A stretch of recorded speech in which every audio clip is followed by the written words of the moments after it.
Oɗon saha mo autorité ji administratif ngoni e dengtude ngam limtade bilteji élection législative 2022 e on saha ɗeybanaɓe ene jokki limtade caɗele garɗe e wuro mumen ñande 30 juillet 2022 ko ni ɗeyba finiri koyngal e nder ndiyam.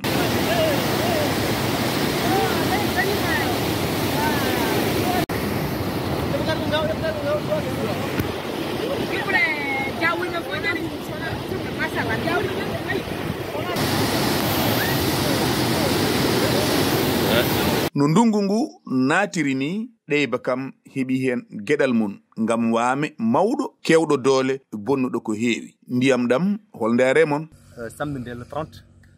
juillet parce que yiwon ɓenndunone ko fuɗɗino tobde ko hedde 23h no yeehi ha hedde mise en e autre mais minen voilà donc hedde midi faare 13h wuro ngo waɗi constat ndiyam ɗam ne fuɗɗo wat déborde pour naate wuro ngo hamin jetti Allah ndiyam ɗam arani e amen ganduɗa hoore maɗa jamma sonno ko jamma ɗam arno e amen ma wot ko boni komin mbawa heptude par ce que pittali kewɗi ene mbawno hen yaade min jettiri ɗum Allah noon ndiyam ɗam ari amen ko ñalawma min komi ɗanni yanke c'est la première fois meddem hawrude e ɗeyba ene naati kono Allah ne andi nde jiimi naatgol wuro ngo min hooremi mbaɗa paniqué donkumi ande ko jaami hakke kulol tawno mi meeɗan ɗum yiide wonande noon naatdugol wuro ngo naata ko hedde 10 heures en par ce que 10 heures min tini barage o fuɗɗima fusde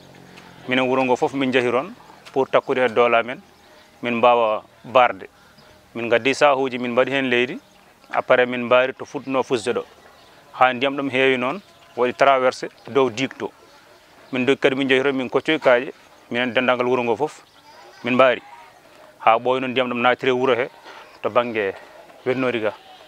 ko to ndiyam ɗam naatiri ndiyam ɗam are amen ɗo ko subaka ɓe jeehi ɓe cukkoyi affaire o ɓe donki yo sukko hawre ndiyam ɗam yettima naati ɗo hennam heddima amin dogda e sukaɓe eɓe dogda e mawɓe donc ndiyam ɗam yettima ɗo naati bonni oto amen o ɗo ko hen boni suuɗi amen ɗi ko hen jani et puis waɗi hay guertoɗe amen ko yeehi hen cuuɗi amen fof naati ndiyam min dogomi ɗo suudam koko naati ndiyam bagasuji am fof koko boni eyyi wala ko bonani ɗo kam dal ñande asen nde no mbiɗa ni ndiyam kewɗam naati ɗo e nokku men ɗeyba ndiyam ɗam noon aɗam sifi sifaji ɗiɗi gati ko adi hedde 7 heures suba ndiyam ɗam ɗeɓi nadde woni galleji keɗɗi dow gaɗi ene waɗi pom o ko tokoso wonde ndiyam ɗam fuɗɗi nadde nde min tini ndiyam ɗam naati minen so wurɓe fof min dogi min jeehi pom o min cukkiri pom o ndiyam ɗam yalti nde yeehi kadi ha woni hedde 9 heures et demi faade 10 heures ko nden kadi wuro ngo kumisi nadde ndiyam nde fuɗɗi nde kadi wuro ngo nde min tini de dendagal ɓesgu wuro ngo kamɓe fof ɓe jalti pour faddade hadde ndiyam ɗam nadde kamɓe fof ɓe daari koye dow digue he joguiɗo pelle joguiɗo sac joguiɗo doole kamɓe fof ɓe gaari digue o kala to wino fusa ɓe cukka ɗon banggue goɗɗo fusa sukke banggue goɗɗo fusa sukke ha caggal mum noon ndiyam ɗam iwroy min dow caɗele min gondi ɗe nde ndiyam ɗam are amen nde are amen ko ñalawma kono bonni ko heewi gati min ɓandu wona sellude Allah ne andi kadi mi wona celluɗo kadi doole ngala ka kam fof boni hen gila e ration am hay to lelotomi hande mi ala Allah ne ceedum ɓeɗo seedi hoddiɓam ɓe woni ɗum ene moƴƴineni seede e ɗum Allah ne andi kadi hay hande hay to lelimi mi ala to lelimi daɗule jam boni hen epposa jam jeehi fofo yeehi sukaram oto mi junnane kala ko joguinomen e kam fo yeehi haalaɓe wami o arde koyngal ɗo ɗemgal hedde poto oɗo dari ɗo e hakkude ko wuro ga juuki wuro ngo no pusam 83 wanno ni Allah nafri noon ko taari hen seeɗa ko yiyata ene dari ko huɓere sima kuɓeje ɓakkere nde 83 kanje fof ɗe jan haɗe laaɓi ngol ɗo noon tawi ɗo enna ko sima o naati fittama ndiyam ɗam yalti miruji ɗi jani kadi yimɓe jani hen kili nena gantiri Wourossogui ñande hen oɗo ñalawma kala neɗɗo gonɗo ɗo henne e ɗeyba ala mo haqqille muɗum yahani saabu miijade ganduɗa hono ɗam ɗo ndiyam holko ɗam jogori bonnude ko ardi pop min bonnirama galleji miruji jani anani maali hamin jetti Allah noon fittandu hay wotru ma yani kono ko daga o ko daga mo ganduɗa ko ɓurɗo wonde daga mawɗo wuro woni en natanno kono meeɗani wade dani ko daga mawɗo min dañi ɗo naate wuuro he nde noon e nana ari hedde 11 heures quelque min natti noon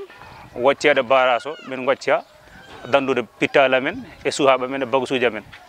eyyi suhaɓe ham Allah waɗi hen sutura hay goto ma yani hen kono to wonande bagasuji e cuuɗi min kam ala ko yanani huɓeram nde ɗo yani cuuɗi ɗi to fof ko jande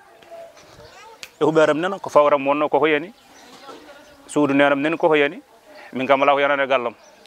eyyi kadi bagasalam kew kadi yeehi hen diigo ene jogui tan to haaɗi ɗam rewoye dow to ha to diigo yettaki to on saaha ɗam kumsi nadron nde min jahata hamin tina hankkadin taw minen koyamen to min gonɗo min natti wawde darade diigo taw diigo natti wadde garantie mawɓe mbimin yo min gaccu woto min gañade on saaha no min gacci min naate wuuro he kadi pour hakkilde bandiraɓe min mbaɗa galle par galle min naata oɗo galle min jaltina bagasuji mum min ngabbina dow huɓere ene jogui bagasuji bawɗi yaltude ene jogui bagasuji ɗi mbawa yaltude ene jogui galleji hen nde min jettoro hen hankkadin taw gasi bonde ko tahaɗo laaɓa janko par ce que ndiyam ɗam waɗi koye yeeso yimɓeɓe foof par ce que ne waɗi le témoin ndiyam ɗam naati ɗo wona jamma wona wendogo ɗam ari ɗo ko subaka yimɓeɓe ene puttini guite ene daara otoji kewɗi ndewi ɗo en jii ko kalami ko enen gandi ko kalami ko gonga ɗon min nata minen foof min gari pour wadde sekk sa ƴeewino ɗum ɗo foof ko min pourno waddude mais avec nos maigre moyen min mbawa wadde pu ndiyam no ɓurti min dolne nan voilà goto fof yeehi galle mum pour wadde évacuer galleji ɗi mais kam so tawi tan ganduɗa hoorema kam ko bonande boni heddoro noon ko alhamdulillah rabbil alamin